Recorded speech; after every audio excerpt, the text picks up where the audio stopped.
This is Van Electric Ghost, and we're live on the air with Christensen for the first time. And how are you doing tonight? I'm doing real well, man. I'm glad to be here. How you doing? I'm doing well. I'm in New Hampshire. It's pretty chilly out here, um, but we like it. We like the snow. but we like to mention we have a sponsor. We're on Newsly. So after we go live tonight, we're on a iOS app called Newsly, which is a podcast platform, and we're one of their featured podcasts. And so if you use coupon code GHOST, you receive 1 free month premium subscription so you can stop scrolling and start listening.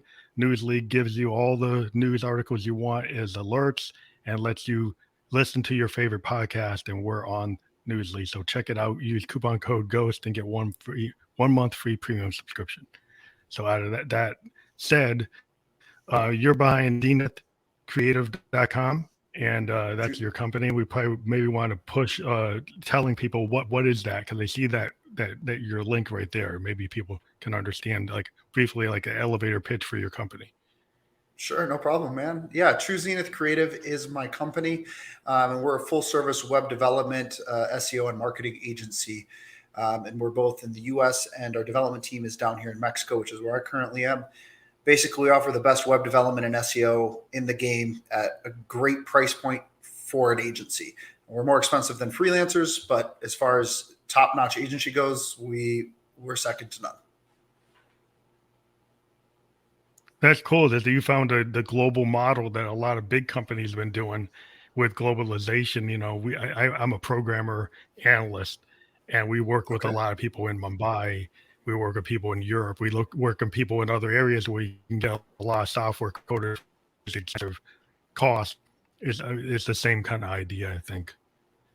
That's exactly right, man. So the reason I'm down here in Mexico is because in order to hire a developer down here, and I believe in paying employees really well, and so I pay almost double what most of my employees were making at their last job, but it's still about the tenth of what it would cost for the same position in the U.S. So it just makes Yeah, sense for my employees and for me. it's a well, I think it's good for the global economy because it gives people opportunities in countries, and they don't have to necessarily have to come and become immigrants. Not that that's a bad thing, but if you can give people a chance where where they have their friends and their ties, that's cool. And I think, that's one of the cool things about globalization. It gets a bad name, but I've been working on an international, global teams for the last 20 years in IT. And I do insurance IT, so I totally get it. So what made you want to get into this business? Like, is something that where you want to be a business person and not just work in IT? Because there's a lot of people that work in IT as employees. What made you want to be a Well, I business don't person? want to call us we're creative agencies. So let me be clear about that. We're not an IT company, although we do focus a lot of our revenue comes from web development. What made me want to do this Mhm. is my first mentor when I was a kid. He owned an advertising agency in the small town of St. Cloud, Minnesota, where I grew up. And he helped fund one of my first business ventures when I was a kid with a $2,000 loan, which I paid back. I made jewelry. We can get more into that later. But ever Mhm. since then, I've always wanted to own an advertising agency. And so it's always been something on my mind to own a creative or advertising agency. I used to do a ton of pottery when I was a kid. And so um, I don't like to, I steer away from saying we're a tech company, although we do a lot of that now. One of the Mhm. goals with this company is I want to be large enough where we're doing Super Bowl commercials, which is much more creative and less tech focused. Well, it's more art focused. Yep. Because you said you're like into art, so I can understand like the creative. Was that what like your main point is more? You're more of a creative person. You looking at it from the artistic point of view, and it's a business like Yeah. music. I said before when we were on the green room, musicians are business people. We have to try to sell our brand, which is our music and our personality and our stage presence. So, we can always learn from marketers. We can always Yes. learn from agencies, like better ways to actually push something that's like an oversaturated market. Music is an oversaturated market. So how do you make yourself stand out? No. Yeah, absolutely. And I mean, there's great ways to do that, and we can talk about that. But I will say, so yeah, I like to consider myself like a past artist. But at the end of the day, I'm a businessman. I'm in business. My goal is to make money. I'm here for money. But specifically, why I have a creative agency is because of that input from when I was younger. that's why I chose this business. So when you were younger, you were always into the entrepreneurial concept that you wanted to have like your own business. You said you got a loan as a young person. So you Yeah. must have been So, really thinking in that way. Was that something you were always geared toward? oh yeah, man. So I'll tell you a story here. So, um, my first experience with, I mean, I don't like to call it entrepreneurship because I was a kid, right? But I was about 9 years old, and I wanted to make money, and so I started making cookies. Like my mom got home from work one day, and I was there making cookies as a 9 year old. She asked what I was doing. I was like, I'm making cookies to sell to the neighbors. Right? And so, long story short, I started selling to all the neighbors. And like every day after school, I'd make and I'd have little brown paper bags with like handwritten notes inside, selling them for, I think I was selling like $2.99 a dozen or something like that. And so that was my first input. And so through that, I met one of my neighbors who owned this advertising agency. I sold to him. So a couple years, maybe 3 years later, when I was 12, I was selling other stuff. So I made jewelry. Like I would polish rocks and a whole bunch of stuff. I made like kind of expensive jewelry stuff that would go for like $100 to $300 in that neighborhood. I showed it. So when my parents were away, they didn't even know I was doing this. I had a suit on with a red tie. I was like 12 years old. My mom tells the story better than I do, but so I invite this guy over. His name was Mark Thielen, and he opens the door, comes in, and I have a printed off like business plan. I mean, it was like 4 pages, but business plan. And I hand it to him. I say, welcome in, pour him a glass of lemonade, and go through this pitch, basically asking for, it was either $500 or $2,000, one of the two. I can't remember. What I do remember is the idea was to have a show, like a jewelry show, right? So the reason I needed the money was to buy all the raw materials to buy to the beads and the Swarovski crystals and all that. Oh, so anyway, long story short, jewelry. Yeah, yeah. That's all. It was 12. But long story short, a couple months later, I had the show and paid it back, had some profit, had some money. So, yeah.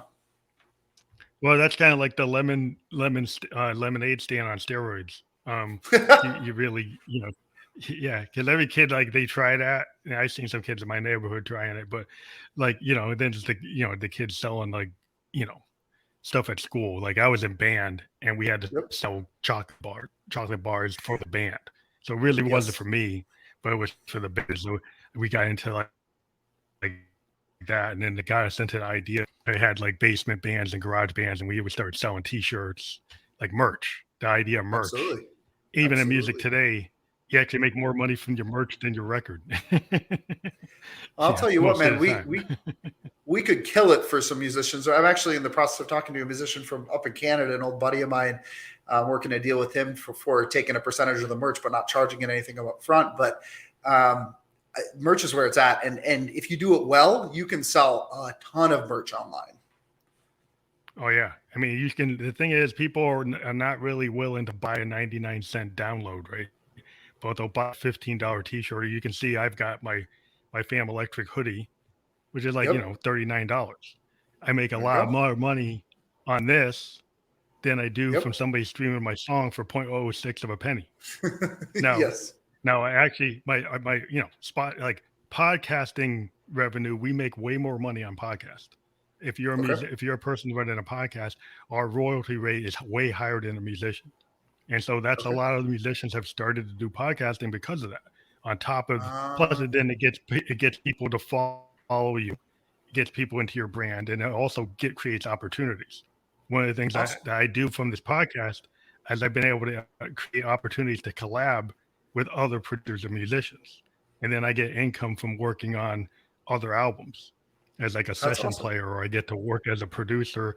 Right now, I'm working on an independent video game with a South African game developer, working on a soundtrack. That's awesome. Just because I'm talking to him on a podcast. So the podcast creates like a network. Absolutely. How long have you been doing this podcast for?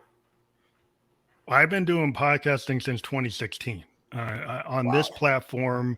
On StreamYard, I've been doing it since 2020. I've done over 300 interviews with most emerging independent artists all over the world. I mean, we've talked to bands in Australia, Netherlands, Germany, USA, UK. We've done online festivals with, because we've been able to give artists like an hour long behind the music session, right? And then That's we awesome. push their albums. I've been able to get bands to play for free on my festivals, 3-day festivals, because I did promotion for them for free. And so Right. every year I do a festival with all my podcast guests who happen to be musicians. I've actually talked to 2 Grammy Award winning producers, Billy Hume and Kevin Stratton. Billy Hume worked with Lil Jon, and Kevin Okay. Stratton worked with the band Toto in the song Okay. Roseanne. Africa So, or Roseanne. yeah, Okay. Roseanne. So yeah, I've been able to get some pretty cool people to show up.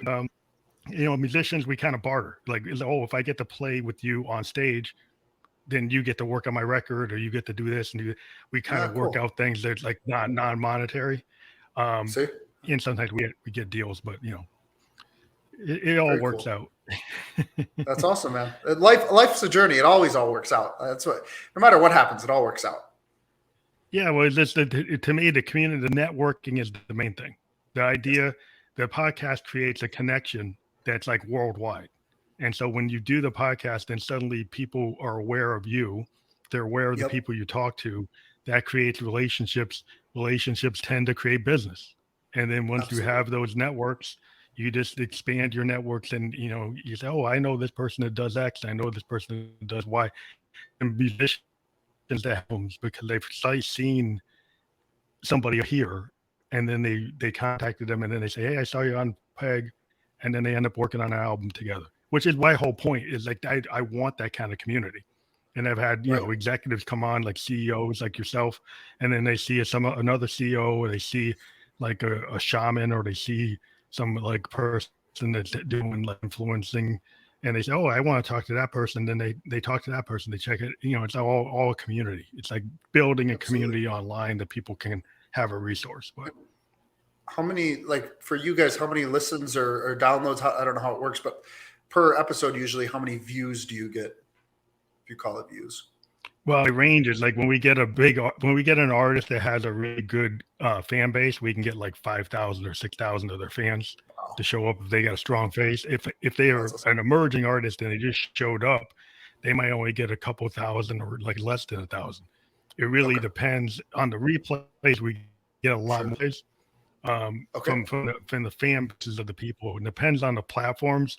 Sometimes our iTunes or our Apple podcast platform gets a lot of people listening, and that's only the audio. But then the Right. YouTube No video. platform, it gets a lot of views, and then sometimes Facebook, we're surprised, we'll get like 5,000 plays on a Facebook, and then one other Very episode cool. you might only get like 100. It really Right. depends on the fan base of the person I'm talking to. Got it. That makes a lot of If sense, they man. actually come out to see them Yeah. Absolutely. or not. Well, I'm not that big yet, so this one will be probably one of your lower ones. But I appreciate you taking the time to talk to me, man. Well, I think it's really cool to push the story. And the one thing that was interesting when I was reading your write up is you said that you had, I should ask you about your past with the law. And that's very Yeah, man. intriguing. So maybe you can tell us a story about that. For sure. So, I've been doing a lot of thinking recently, and there's two ways to go about things if you have a past, right? You can try to get things sealed up, expunged, all that, and hide from it, or you can just be transparent about it. So I'm 29 years old now. And when I was younger, I made quite a few stupid decisions. And so the first thing I was charged with was felony theft. This part's a little funny, for stealing Magic the Gathering cards, if you know what those are. Nerdy trading card game like Yu-Gi-Oh.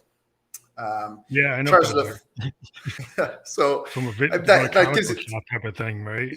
That's exactly right. Yeah. And so I think I was charged with that when I was like 20 or 21 years old, something like that.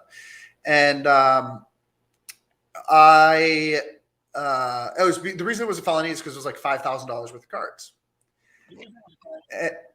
And long story short, it got pleaded down to, yeah, dude, it was a lot. It got pleaded down. On my record is a gross misdemeanor from that. And I luckily didn't have any jail time, although that's a whole nother conversation because I think someone else might have. with, if you didn't have the money for a lawyer, and that's a whole nother bag of, I don't know that's what, a whole other can of worms. social conversation. Yeah, exactly. So, but for me, I didn't have any jail time. I had to do some community service. And I did that with a charity I like called Catholic Charities up in Minnesota. And so technically I was charged as a felon. Although I don't believe there's a felony on my record. I'm not really sure. And then there was one other thing that happened was it got dropped, but I took a rental car. This was during COVID, actually. So I took a rental car from the US and went to Canada. And the reason, this wasn't actually, this part I feel good saying this wasn't criminal in any capacity. So I took a rental car from the US to Canada, and planned to return the car to I forget if it was a Hertz or an Enterprise, one of the bigger rental car agencies. Return it in Winnipeg, Canada. Well, the people who I paid for a full month, but the people who entered the stuff didn't enter that I paid for a full month, and so I get a knock. It was wild. So I get a knock on my door in Winnipeg, Canada, and there's I don't even know, probably 20 officers. Mounties? A bunch of Mounties? No. Canadian Mounties? No, they were not. At least they weren't. I don't think. They probably aren't actually on horses anymore. But I don't know. Long story short, they looked at everything, and yeah. But anyway, I go to the police station. I sort everything out. I show them all the documents saying, hey, here's my bank statement. I basically just picked apart their story. I was like, they're saying this is the amount per day, and they're saying I had to have it back at this day. So by that standard, I should only owe $600 or $700, right? And then I have my bank statement showing I paid $1,300. I was like, so do you see that there might be a possibility that something isn't adding up here, right? They're like, yeah. So they let me go, but there was still the court thing. So long story short, that actually got dismissed. So that was good, but that still cost. The fucked up part is, right, that still costs money. So that still cost me an arm and a leg. It costs a lot of money. Yeah. I mean, I heard something, and I don't want to come down on them, but I heard that they had there's a known issue where they didn't correctly bill customers, and then police actually went to clients. I read about this on the net. And that there are a lot of people who ended up getting caught in this kind of situation where they had a rental agreement. Somehow the money didn't get, accounted for right in their systems, and people got warrants issued after them. And they get the knock, and they're like, "What?" It's like, "What?" So it sounds like you got caught up in that. And I did, and it was what made it. So it gets worse. So because of that, then Canada deemed me inadmissible to the country. So then 2.5 months later, I'm still in Canada. No. So I was still there. So this gets worse. So the only time I've been to jail, right, was this. So they deemed me inadmissible without telling me. And then I'm going out of I love jiu-jitsu and martial arts. Been doing it forever. Coming out of jiu-jitsu, and my girlfriend at the time was coming to pick me up. And she told me she was there, so I started walking out. As I'm walking out of jiu-jitsu, again, 6 cop cars with 12 officers come out. Are you Jack Christensen? I was like, yeah, that's me. What the hell is going on? And so they take me to jail, right? And they won't tell me what I'm like. What am I being charged with? They're like, you're not being charged. It's it's immigration hold. So you're just taking me to jail and not charging me with anything. Like, yeah, immigration hold. So I get into jail, right? And this was Thursday before Halloween, and they process me everything. They say you'll talk to a judge later today. And you should be out, right? Because there's no crime. I didn't commit a crime. So then it goes, I don't hear anything. Then on Friday, I'm like, okay, well, maybe it just got too late. I didn't get to talk to someone. They say the same thing. And then nope, didn't see anyone. So now I'm starting to worry. And think about it this way. If you do something wrong, you did something against the law, and you go to jail, it's easier to understand and but if you don't do anything wrong, you're sitting there and you're like, this is fucked up. I didn't do anything. So I'm replaying this in my head. And then what makes it worse is it's COVID. So it's complete solitary, 24/7, 100% solitary. It must be terrible. Yeah, and for a sales guy, For a sales guy like me, Yeah, all I you want to do like is to talk. talk. That's like torture. Yeah, because I Exactly. mean, you're a social person. Because like sales, my dad wasn't a salesperson; he was an Yeah. insurance agent. So all Okay. he did is talk. That's his talk. That's his business. So Yep. yeah, that would be torture. Oh, You're it was trying it to was tell dad terrible. to be quiet. Yeah. So anyway, I go through the whole thing, and apparently, so I later find out that they were telling my girlfriend at the time that I was going to have to be shipped up north to Canada. She'd never see me again, and like then they're going to deport me on a plane after 30 days. Well, so at this point, Monday rolls around, and we're like, okay, we need a lawyer, right? Like this something's, I don't know what's going on, but I need a lawyer. Lo and behold, magically get a lawyer, get a call, go to the judge, get released, and then I have to be out of Canada in 30 days, right? Wow. So, yeah, that So was did you get my. that worked out? You can go back and forth now. Are you able to No, I go don't back and think forth now, or are so. you I not? think I have to wait. I think really what it was, I'm not sure if it was the car or if it's because I have that gross misdemeanor on my record. I think it's the gross misdemeanor from the magic cards. Hmm. So I think I have to wait Oh, a certain that amount of that time. might be. You have to wait. Yeah. Yeah. Yeah, the Um, immigration's tricky. Yeah, yeah. it's very tricky. You're not But wrong. yeah, it's just so what was it like? So you had this experience with Canada, but you didn't have trouble with Mexico because of that? Okay. All right. Let's get into it. So I moved to Mexico. When I moved to Mexico, I'm pretty much homeless, right? I was living in a car and go to Mexico with like I don't know, a couple $100. Okay. Well, when you drive to Mexico, they don't actually stop you, right? They Oh don't. no. You just drive. Right?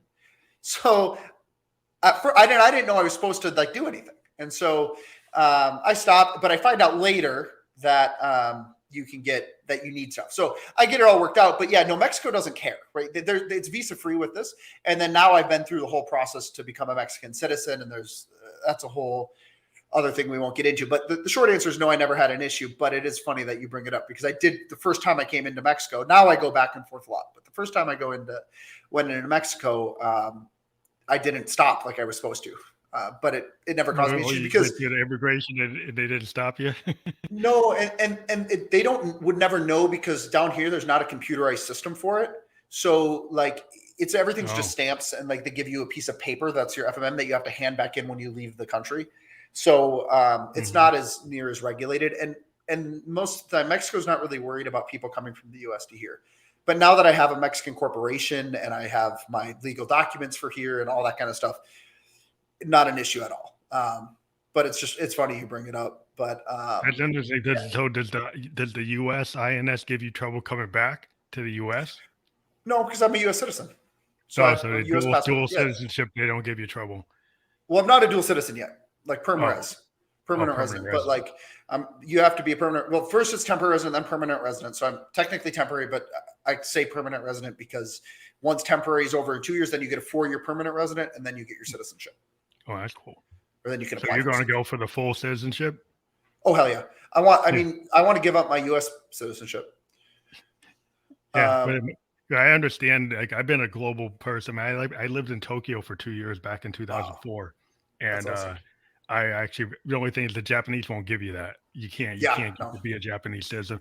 But You can. You got the money. You can. well, you got to have the billions to do it. Yeah. If you're a billionaire, you can do it. I wasn't no billionaire, but I was working on IT at the time Okay. back in 2004, and my daughter was able to go to a Japanese preschool and kindergarten when I was Wow. living in downtown Tokyo, and I just love going to places like Akihabara, which is called Yep. Electric Town. That's where there's like these micro factories that Yep. build like components That's that awesome. like companies all over the world go to that area of Japan because they build like the best single component that you could get anywhere. And these Huh. guys are super specialized. And I was a tech geek, so I was like living Okay. in tech wonderland because like, you can just find so many specialized components in this area of Japan that is just unbelievable. You can build like your own things. I'm into synthesizers, so as I was building like synthesizers from scratch. But Okay. yeah, I digress. But yeah, it was fun living there. I wanted to live there forever, but it ended and I had to come home, and I didn't want to come Yeah. home. I feel it, man. But like the thing with the U.S., I love the United States. What I don't love is that no matter where I live, no matter where I have a business, no matter what, they will tax you as a United States citizen. Period. It's the only country in the world to do it. Oh yeah, So I yeah, could, yeah. and I so did then have to pay U.S. when I was in Japan. that means you're getting taxed by Japan and by the U, and it makes no sense. Yeah, I So had to have well, luckily my company had like a big tax firm do it, okay, and I didn't have oh to good, pay for it. But nice, I was an expat for this big yeah, like multinational, and I had to go into this meeting with all the tax people, and with their, they're like Wall Street type people, but yep, they had this firm, and I'm like, and they were just like mind numbing, and I was like, okay, right, as long as I don't have to pay for anything, that's fine with me. it's I just fine, had to fill yeah, out the absolutely, paperwork, and it's like, yep, well, I know my absolutely, money's going here, that's fine. I'm doing all right here in Japan. I don't care. So you just pay it. But yeah, it is a lot of money. I did see how much yeah, money I had to pay, and I was like, well, I'm not even there. It's like, well, I guess I got to pay it anyway. yeah. But Uh, yeah, so that was fun. So you found, how did you get your business contacts in Mexico? Did you know people already, or how no, I did you didn't find the know. people? So I got really lucky. So when I first moved, I first moved to Cancun, hated that. Then I moved over to Merida, Mexico, which is where I am now. It's in the Yucatan, in the Mexican Caribbean. Absolutely gorgeous. I'm about 20 minutes from the beach, and Merida is the second safest city in all of North America, second only to Quebec in Canada. Oh And wow. I love it here. I absolutely love it here. And the I got really lucky when I first moved to the area. I actually moved to Chixtla Puerto, which is just like that's on the beach. Merida is just a little bit inland, and Chixtla Puerto is on the beach. So I moved there, and I got the guy I lived across from. I'm not going to name names just for their privacy. Me, I'm a completely open book, but I respect other people's privacy. So I got connected with a pretty uh, powerful or well-off family here, and I was able to help actually. So I helped coach. So he's one of the things he does is he's a professor at one of the local colleges. And I helped coach one of their entrepreneurship groups, and so that helped buy me some how would you say brownie points, I guess, right? And yeah, basically, man, my business has been so the first year of this. So when I first moved to Mexico, I was just doing freelance work. And so it was just Upwork. I did my first logo in June of 2021 for like $5 on Upwork. Okay. So then June of 2021 through June of 2022 is just me. I was freelancing. My best month was December of 2022. When I was freelancing, that was my best month. I did $5,500. So since July is when I hired my first employee. From July till now, which is what, 5 months, 4 months, 4 or 5 months, something like that. I have, well, when I filled out the paperwork, I had 21. I now have 24 employees. I just hired 3 more. I have 24 employees. Last month we did just north of 50K. And by the end of the year, we're going to be doing 100K plus a month.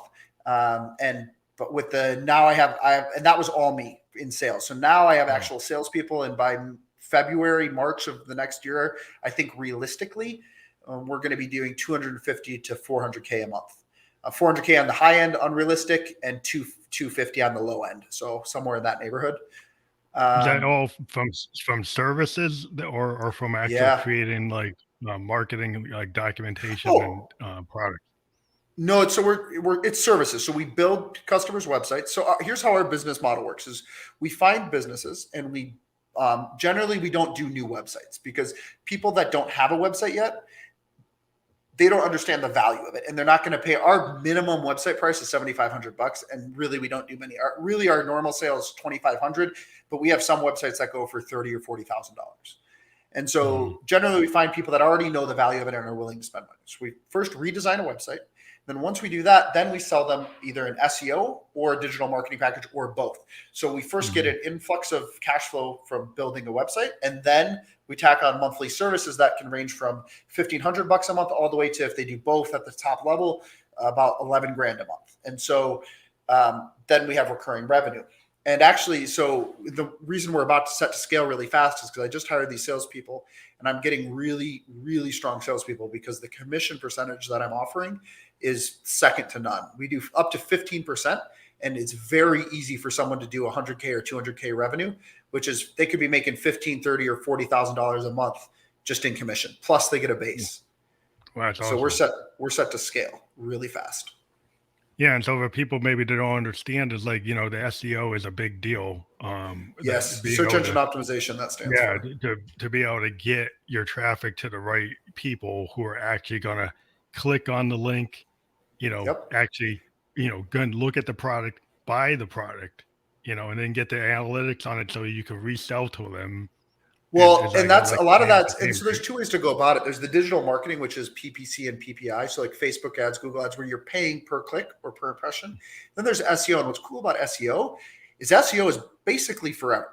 It's not really, there's some caveats, but much like once you build it, Mm-hmm. Google now sees you as an authority, and now other people are going to recommend you. And basically SEO costs a lot at the beginning, but then it amplifies, and it can make SEO is one Yeah. of the best investments you can make in a business. The reason people don't do it is because it takes like a year to really see results from SEO, where digital marketing, you can see results tomorrow, but you might only 2 or 3x your money in digital marketing. With SEO, man, you can 100x your money in the long term. Yeah, it's a longer term investment, and people, tend to think very short term. Yep. That's the problem with like a lot of people. And like if they don't see immediate results, they don't understand it. So they're trying to, have the legs to actually understand that yeah, that's a good investment because it's going Right. to give you, it's going to be a big multiplier. It's going to be exponential, right? Versus it looks like this short term thing is better, but Right. if you look at the historical pattern, you It's do not. data analytics, you do, a data analyst. That's what I do. I work for Yep. insurance companies and banks, and we design stuff. And so, actuaries think out very long. That's what they Yes. do. They create those death tables because they're trying to predict when you're going to die. Yeah. So they You're try to exactly figure out right. how to make the max money from Before you you when you die. try to buy something. Yeah, they're trying to figure out like, are you gonna make it? And they look at everything now. They Right. look at it's like, oh, you're skydiving on Facebook. We're gonna count that. Yep. We Yep. see you surfing. We're gonna count that.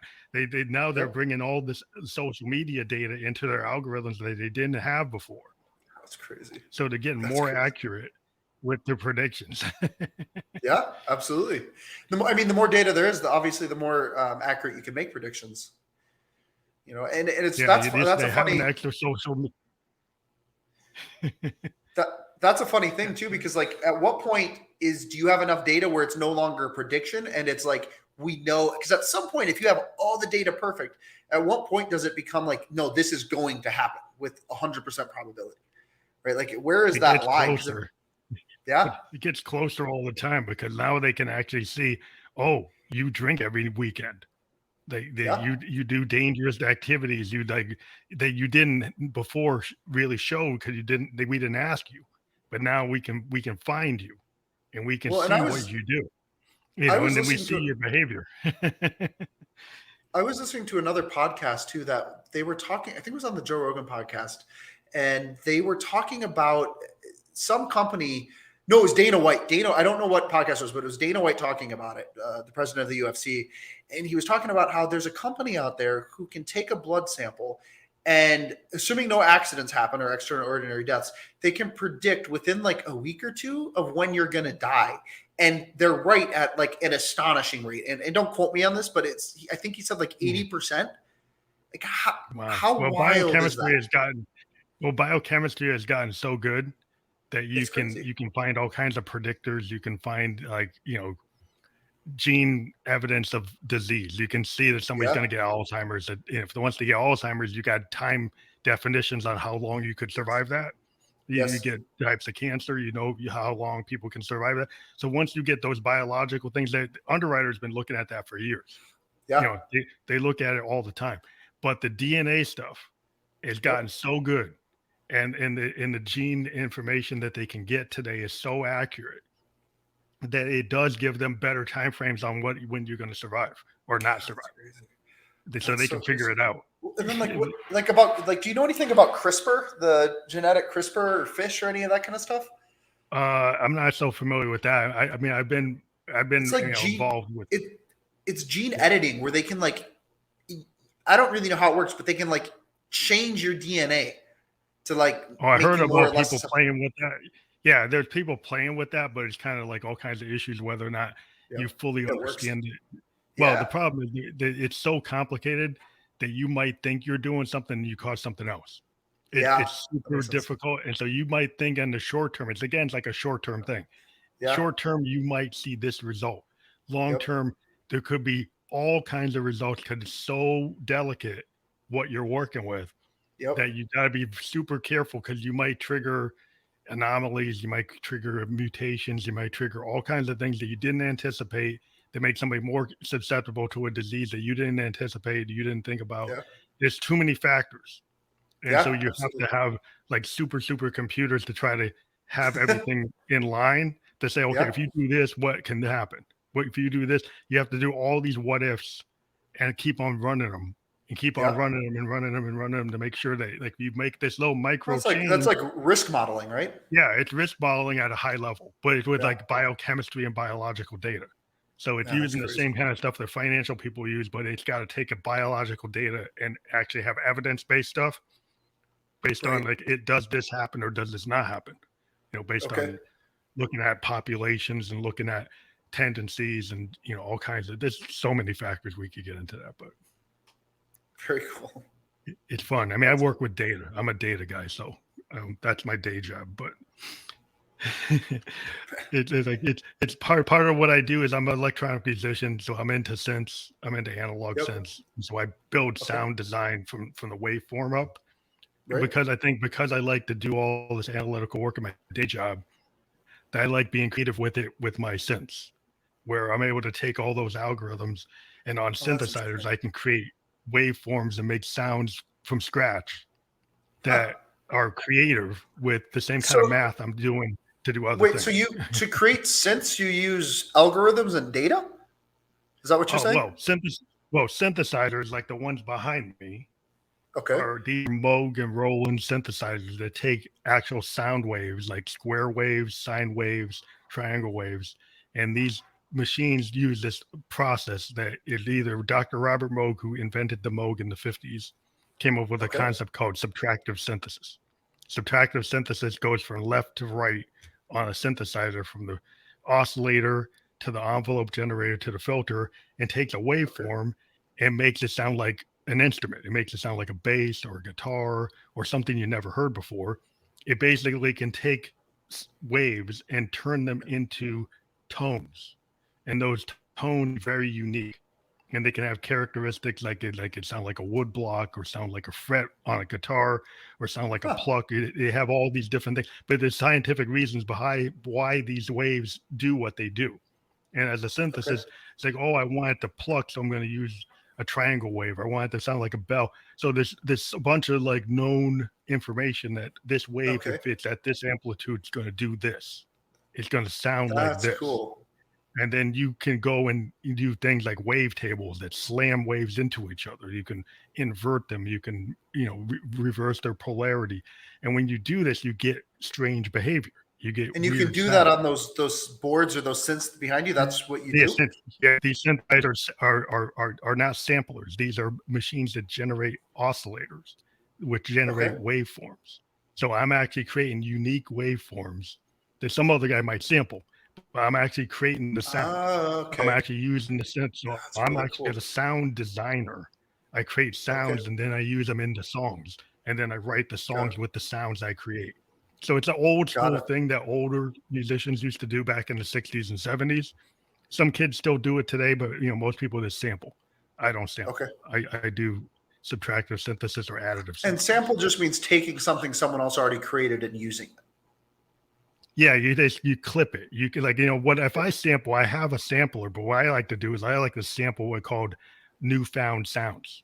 So I take out a Okay. microphone and I go into the woods and I take something and I hit a rock Uh, on something, or I take a a sound recording of the wind blowing, or I go up to a creek and record it. I actually go out and found, called newfound sounds or field recordings. Okay. Then I actually am taking information. It's not off the somebody's record. I'm not like sampling David Bowie and Queen and saying this is you know this Ice Ice Baby. I'm not doing that. I'm actually Right. going out. I'm going out and recording. Like if I take a book and I record flipping the pages, right? Right. You actually take the sound of the flipping the pages like that. If you take that and Okay. then you put that into a sampler, I can turn that into like a drum. I And can and actually you're turn that into a because unique drum and you sound. do that by manipulating the waves. Is that correct? Yeah, Like the what way the sampler takes in the wave. Yeah. so What's so if you can cool on the manipulate synthesizer. Yeah, go ahead. if you can manipulate the wave Go in ahead. any capacity, then couldn't you take what's stopping you from taking any sound of anything and making them all sound like anything? If can't you just take any specific wave Yeah, you and can. if you can manipulate it, Yeah, change to anything yeah, you you want? can take waves and yeah, I mean, within the synthesizer design, depending on the power of the synthesizer, it can So do then massive restructuring. so then why do you need why do you need like a book or a rock? Like can't you make them the same Well, or no? that's when you're trying to get a certain there's something about a sample that sometimes brings in aspects that your synthesizer is not able to recreate. Okay, so there's Okay. certain sounds certain sounds like analog synthesizers are limited in their waveforms. So analog is an old technology. It can do like Right. square waves, triangle waves, sine waves, but in between those waves, there's other types of waveforms. That Okay. synthesizer by design can only do so many. The sample comes Got it. in where you take a sampling based synthesizer and it can take in all waveforms that come from nature or from just the outside world. So when that Okay. comes in, then you can actually then map it to a keyboard. You can map it to a piano keyboard. You could go and take Huh. that sound and do this thing what it called like advanced sampling, and you actually map it to a scale. You map it to like a 61 key keyboard or an 88 key grand piano. You map each aspect of that sound so it actually follows that octave tone of that full keyboard. Now that's kind of complicated, but when you do that, then that sound becomes available as a note suddenly on Okay. this keyboard that is brand new. It's totally new Huh. sound that you grab from the world, and then you can use it. And a lot of people who are producers in your songs that you listen to today, they've done samples that are like that. They've gone in and taken something and then created a drum from somebody Right. flipping a book or somebody tapping on something and grabbing that and say, hey, I like that better than anything I'm hearing as a preset. So I'm going to go create my own thing. So a lot of producers, That's that's really what we do. cool. We spend a lot of time doing that kind of stuff. It's a very creative thing. It feels cool when you actually create something that's new. I mean, sometimes you spend a lot of time doing stuff and like 80% of what you did, you don't like. It's a 10 or Right. 20%. It's like, oh, that's what I'm going to use. But you have to do a lot of work. But Right. that's the nature of being creative. Yeah, absolutely. Just get creative. It's a lot of work, man. To create something truly creative and truly special takes a ton of time. Yeah, you never see all the stuff that artists throw out. Like if you think about it, like a musician, we tend to like it's like I might have 100 demos sitting in my archive. I Yeah. took two of those actually became a song. Right. Okay. In real life, I've got thousands of recordings. I got maybe like 400 in circulation. I got like 5,000 in my inventory. Now Well, sometimes I and go that's back and I find something. I say, oh, I'm going to take that and make that's something good. new. Okay. Yeah, no, that makes perfect sense. I mean, and so like when I was doing pottery as a kid, I had like the master potter that I was working with and learning from, and he would basically do these different forms. And it's the same thing. So we started with just a cylinder. And he would have me throw, because it's called throwing pottery on a wheel. So he'd have me throw 100 cylinders. And then he'd pick one at random and take a wire tool, go underneath it and cut it straight in half. And if it wasn't perfectly even, meaning the bottom and all the walls were all the same thickness, he would take the whole bunch and throw them all away, right? And then we can reuse the clay. And then we would have to do that for the cylinders until he would pick one rand and then it would cut it and it would be perfect, right? And then once he could do that, they would say you mastered that form. And we did 9 different forms like that. And so it's the same thing, right? Like you get one good thing, but you don't see, like you said, the 100 other bullshit you had to go through to get to that point. Yeah, I love listening as a musician. I listen to outtakes from famous people. So I would listen Yep. to like Beatle outtakes or Yes. Hendrix outtakes or Zeppelin outtakes. Because as a producer, you wanted like, okay, what's going on? So I was listening to like Exile on Main Street, Rolling Stone outtakes. Okay. And actually, it was so cool because I'm actually listening to Keith Richards and Mick Jagger talking about Okay. these famous songs, right?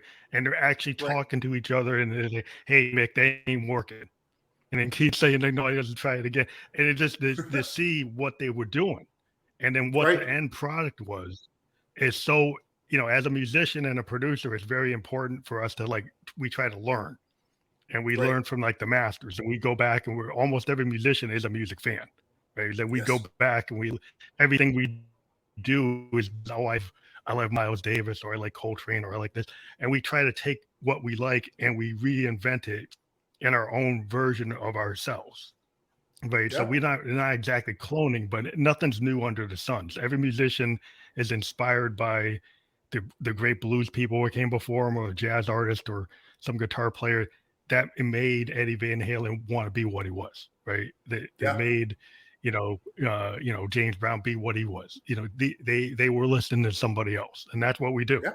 And the genius of it is if somebody like there was a real famous thing I tried to explain to somebody one time. There's a guy, Robbie Robertson, was from this famous band called I've the heard of Band, a that name. Canadian band. Yeah, Okay. he was a lead guitar player in Okay. the band he used to play with Bob Dylan, famous Oh, for a song cool. like Up on Cripple Yeah. Yeah. Creek. You probably Absolutely. heard it before, right? Now I Robbie have. Robertson, he actually loved Curtis Mayfield, who's famous for that Superfly album. It's like big Okay. funk album, Yeah. right? Yeah. Absolutely. And Curtis Mayfield wrote this famous song called "People Ready," and there's a song from the band called "The Wait." And Robbie Robertson showed one day, he's like, I actually took line from Curtis Mayfield's People Get Ready and I inverted it and turned it into an Americana type of folk rock song.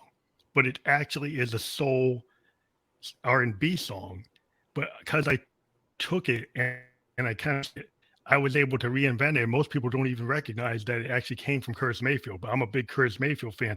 And that is kind of the best kind of use of, instead of actually like sampling or cloning, that's like the Right. artistic use of, yeah, I was inspired by Curtis Mayfield. I took one of his lyrics from a song, but I totally reinvented it and you don't even recognize it, but that's where the song came from. And That's that awesome. is like the genius of how musicians recreate new things, even from other genres. The biggest So, invention in music is something from another genre. You bring it into your genre. so you mentioned That's producer and music musician a lesson there, lot. but What? No, that's good. I'm curious though. What's the? Because you've said you're a producer, and you've said you're a musician. Are those the same things? Are those two separate roles? What? we're Coming from someone from that's not music, two to me, a different things. producer is the guy who sits. Okay, so can you explain to me what the difference is? Well, the musician is the one that actually writes the lyrics and writes the melody, writes the parts, and actually plays the parts. The Okay. producer is somebody that's in the studio that helps record it professionally. So they go and say, okay, I hear this song, but we need to remic the drum kit to get the best kick drum out of it. We need to change the mics on the Uh, cymbal. We need to use like the different effects and compressors on the mics. So what they know is they've been into school, usually went to Berkeley or some music school, and right. they would totally understand music theory. And I used to do this like George Martin with the Beatles. He used to Okay. go to the Beatles and say, "Hey, like a music teacher, you need to revoice this chord. I like what you Okay. did, John and Paul. I like what you guys did, but revoice this chord to a different chord structure, and it will make the Okay. sound better." Now, he didn't change what the sound sounds like; he just widened it. And a lot of people have this term called Beatle chords, that basically are more complicated chords than Okay. minor or major chords. And George Martin was famous Okay. for telling the Beatles to kind of revoice their chords to make them have more So color, to make them have more are vibrancy. And that's what producers do. They kind of aid as a music teacher and telling you you voice chord, maybe you should do it in a different key, maybe you should remic the drums, you should add shadow vocals, maybe you should do this. They basically enhance the song. So, in our most like small or emerging artists, are most of them, they have to be both artists and producers? Well, if you're an independent or a lot of artists, or like I do my own production. Okay. Sometimes I work with recording engineers, but most of the Okay. times, if I write something, it's written, produced, and recorded by me. And kind Got of it. like what Prince Okay. used to do. Prince was a famous musician. He would write, compose, and I'm from produce and Minnesota, run the man. board. I'm from Minnesota. I know who Yeah, Prince is. I yeah, might yeah. be So Prince young, was but famous for doing everything. He yeah. used to do everything. But there's a lot of artists today, they don't. They don't do the production. They depend on another person. But in the Yeah. old days, you would have a lot of the like Stevie Wonder, Yep. that if you get to like, James Brown, a lot of these guys used to self-produce because they had a Okay. vision. Like Hendrix used to, Right. he had a producer. He used to work with Eddie Kramer, but a lot of times he would end up on the board because Hendrix was doing stuff that nobody heard before. Got So it. if you gave it to an engineer, they would They take the wouldn't know what to feedback do. out. Yeah. Well, they used to take the feedback out and he'd have to come back and say, no, that's staying in. And because he was doing stuff that was so far ahead, he was doing Huh. really heavy distortion, all kinds of harmonics and all kinds of strange things that nobody had ever heard before. So if you gave it Okay. to the producers at the time, they thought it was wrong. So Right. they would edit it out. And then he had to go and fight to keep it in the mix. So he ended up being his own producer because he said, no, I know what you think it should sound like, but that's not what it's going to sound like. It's going to sound like what I say it should sound like. That's really cool. But you kind of have to know what you want. Like if you know what you want, you can self-produce. Right. If you're Yeah, that somebody makes you sense. don't have any clue what you want and you want to hit a top 10 hit, Right. then you're going to take a producer that basically likes to recycle their own tones Right. and loops. Who's made A top lot 10 of the hits before? Yeah, a lot of the top 10 producers today, they basically recycle a lot of what they had been successful. The problem is you Right. get a lot of repetition and a lot of stuff that sounds very similar because they basically are making money.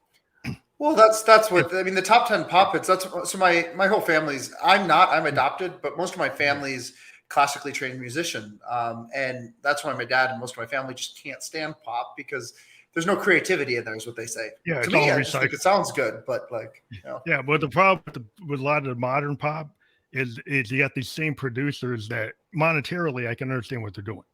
right, If you wrote a clip and then you okay, put that same clip in 10 songs and that's right, all those 10 songs hit the top 10, you keep on getting paid.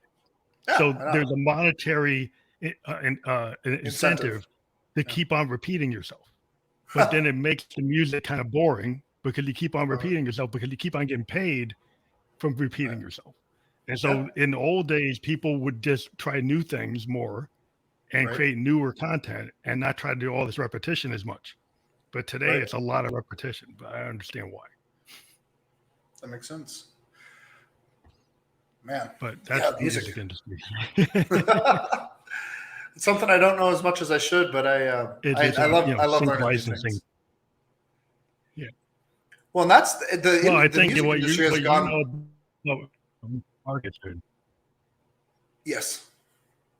Well, and the music industry has gone through a ton of changes recently from back. I mean, it wasn't that long ago that it was CDs and albums we were selling, and then it was single songs on digital downloads, and now it's all streaming platforms. Yeah, no, streaming. Well, the thing that really makes your money now is like if you create a reel, you get Right? paid more as a musician from a TikTok video and a reel. Yes. Like Yeah. I got on my reels. Like if I run reels, I get a way higher royalty rate for a song I wrote. Like I will. So a lot of artists were going into like into NFTs Yep. and actually creating NFT videos where the song will generate way more money through blockchain NFT and it will make more Right. money on TikTok as a video, as a 30-second video, rather than the traditional method is to put the 3-minute song on iTunes or Spotify or any of those places. But you make more money if it's on TikTok and YouTube Short and There's a guy who I Instagram just Reels. found on YouTube. There's a guy who I just found on, I think it was YouTube Shorts or Instagram Reels. Who's a rapper, and his music is insane, and I love it. Connor Price is his name, and he does put stuff on. He does put stuff on Spotify, but his reels, first of all, are hilarious. They're always about him producing and making songs, but they're really freaking funny. And then it's my kind of music, though. It's rap, but it's clever, and it's this white nerdy looking kid doing it, and they're incredible songs. Well, that's the thing, is like that market is wide open. Initially, a lot of people were coming up on like mixtapes and YouTube and SoundClouds and Mixclouds and these places, but now like Reels and TikTok are like really the place where people are actually emerging. Tons of independent artists are emerging, multiple genres, not just like hip hop, but EDM and trance and electronica, rock, almost all the genres. Everything. Their bands are figuring out how to use that tool, and it's actually it's really cool for the fans because you get to actually see an artist more often, because the kind of release date for Reels is like it's constant. Like so compared to a music release, music releases, like the companies the distribution channels want to limit to like once a month, So but on a reel you could be running every day. Where in the normal music world, you were limited once a month or maybe once every 6 months or once a year. That's what you should do. And then you're like, what are you supposed to do in between? Well, you got to tour, you got to do other things. So this gives musicians, like, we write a lot. We would love to be able to put more stuff out. It gives us ability to put more stuff out, which is really cool. If you're into it. If you're a musician, you tend to write a lot. But I think it's just interesting how the intersection with marketing, though, because like you were mentioning, merch is the big thing. Like merch is like for us to, it is the big thing.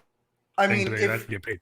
So as musicians, we could really benefit. You could really, e-commerce right now so there's competition in e-commerce, but the thing about it is the competition that's in e-commerce right now is such at a low level. They're mostly kids who just watch a video or two on YouTube, right? So there's a lot of competition, meaning there's a lot of players. However, there's not a ton of people doing it well.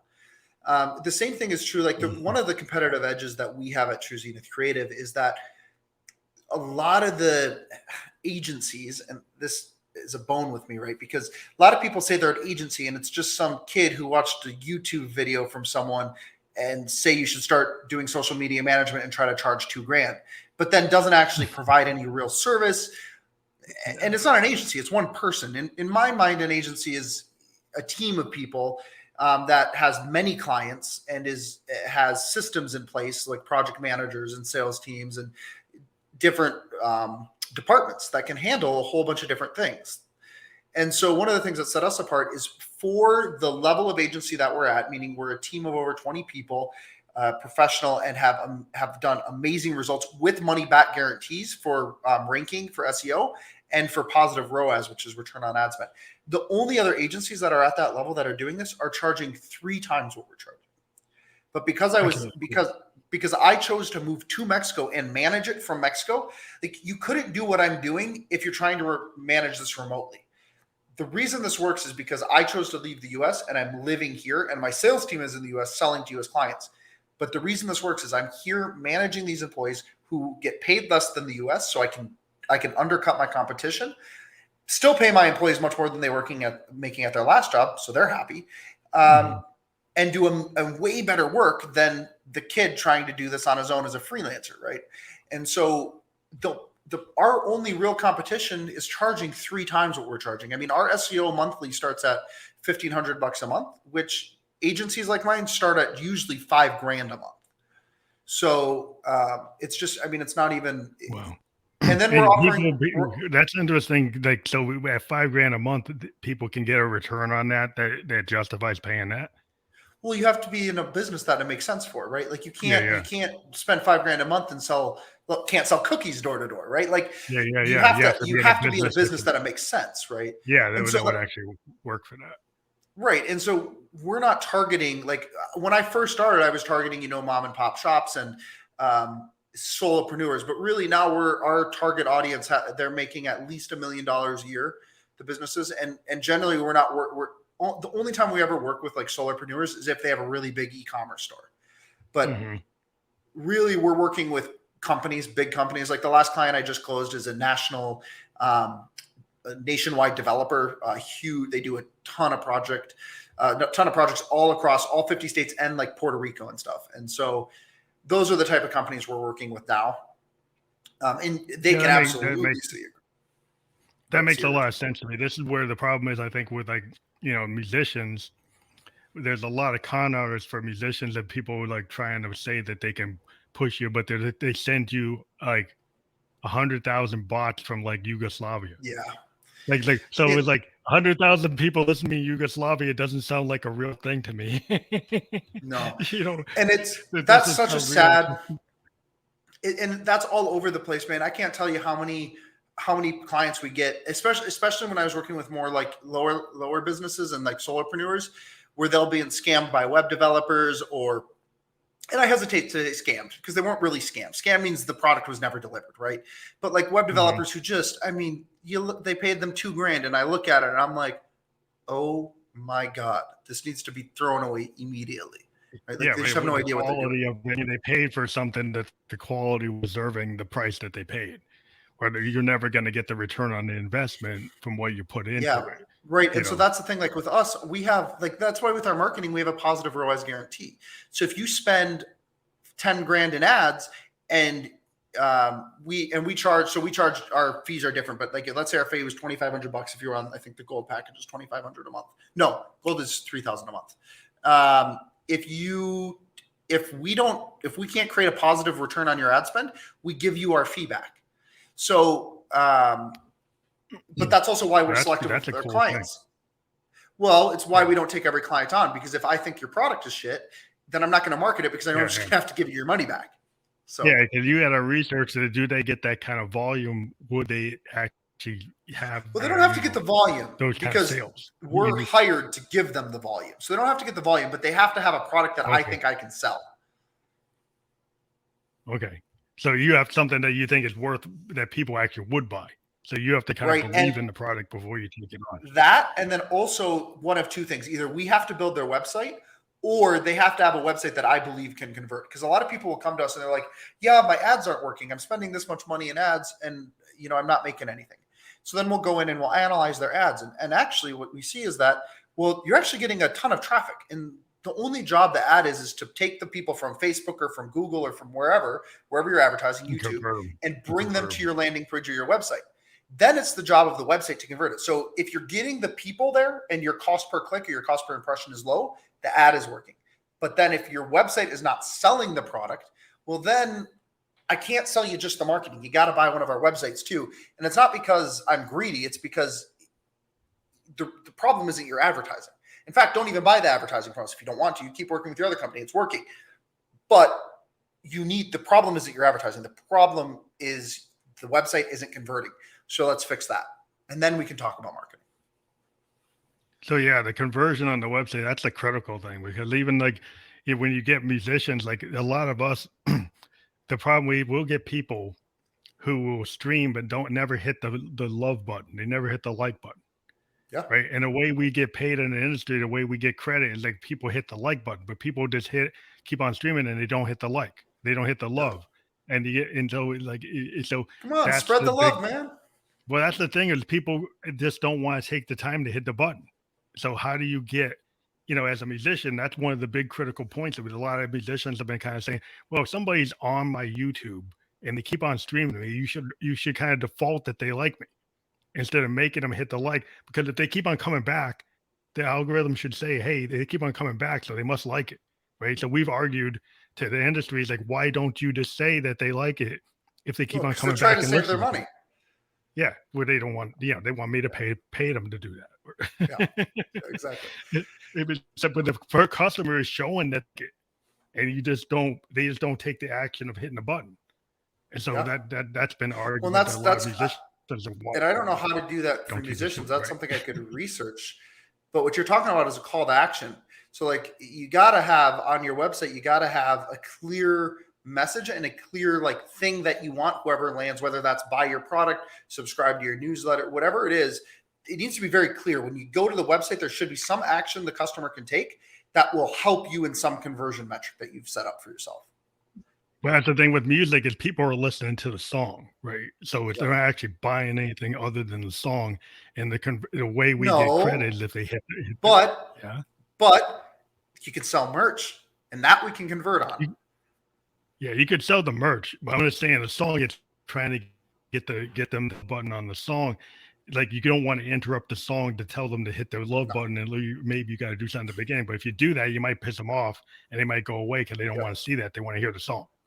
So that's the problem with music. You should A/B split test that, right? So you should put out a song, put it out with something in the beginning, right? And then put it without and see if you lose listener and at what point, you know what I mean? Like split test it and see. Mm-hmm. Yeah, you could test that. Yeah. Is this what you kind of when you put it on YouTube? We have distributors. Yeah, we have distributors that like just send it to YouTube, and you can't control how YouTube takes it. Got it. So that's is there a way to change the way music is like well, we got to get the companies like Spotify and YouTube to make changes to how people get that music and how they can react to it.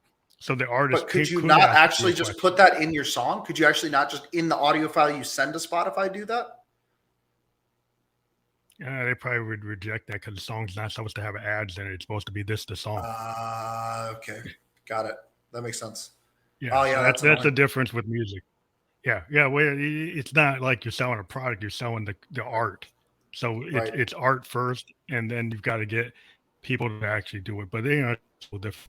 But I think we've actually had a really cool discussion. We hit the hour mark, which I wasn't sure if we're going to hit it. And we actually hit over. So I do want to thank you for being here. I do want people to engage with you at truezenithcreative.com, and that will be clickable on the final production version of this. That will be on Spotify and Apple and everywhere else tomorrow. So perfect. We will send you all those links. One other shout out for myself real quick is just my Instagram is just the number 4 Kicks Create. Just 4 Kicks Create. If you want to give me a follow on Instagram. Oh, yeah.